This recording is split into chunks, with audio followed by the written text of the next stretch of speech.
আসসালামু আলাইকুম এভরিওয়ান, আশা করছি আপনারা সবাই ভালো আছেন। আলহামদুলিল্লাহ আমি অনেক ভালো আছি।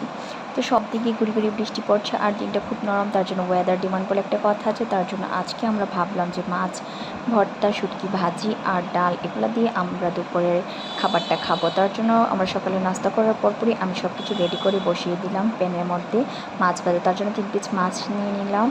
তারপরে আমি যা যা লাগে আর এই মাছের ভর্তাটা বানানোর জন্য আমি পেঁয়াজ কুচি বেশি করে, ধনেপাতা, 2 রকমের মরিচ, শুকনো মরিচ আর কাঁচামরিচ টেলে নিলাম, তারপর রসুন টেলে নিলাম আর সবগুলো ভালো করে চটকে মিক্স করে দেন আমার মাছের ভর্তাটা তৈরি করে নিলাম।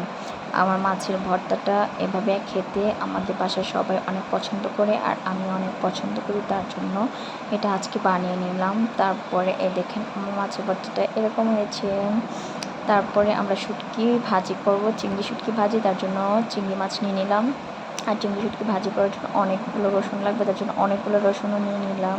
তারপর যা যা লাগে রসুন কুচি, পেঁয়াজ কুচি, শুটকি বাটা, তারপরে লবণ পরিমাণ মতো, চিংড়ি মাছ সব কিছু আমি রেডি করে ফেললাম। আর রেডি করে আমি রান্নাঘরে চলে গেলাম আর রান্নাঘরে গিয়ে আমি সব কিছু বসিয়ে দিলাম। পেঁয়াজ কুচি, রসুন কুচি একসাথে আমি তেলের মধ্যে দিয়ে দিলাম। যখন এটা হালকা বাদামি আকার ধারণ করলো তার মধ্যে আমি চিংড়ি মাছগুলো দিয়ে দিলাম আর চিংড়ি মাছগুলো ভালো করে নেড়েচেড়ে তার মধ্যে শুটকি বাটা আর শুকনো মরিচ বাটাটাও অ্যাড করে দিলাম। আমার শুটকি ভাজি হয়ে গেলো, নেড়েচেড়ে পরিমাণ মতো লবণ দিয়ে তারপরে আমার ডালটা আমি বসিয়ে দিলাম আর আমার ডালটা হয়ে গেলো, আমি বাগার দিয়ে দিলাম।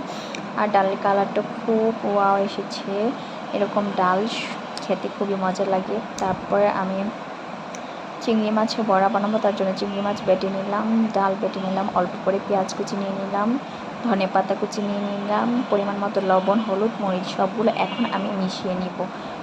তার জন্য আমি ধনেপাতা কুচি, পেঁয়াজ কুচি সব কিছু একটু একটু করে দিয়ে দিচ্ছি আর ভালো করে মেখে মিশিয়ে নিচ্ছি।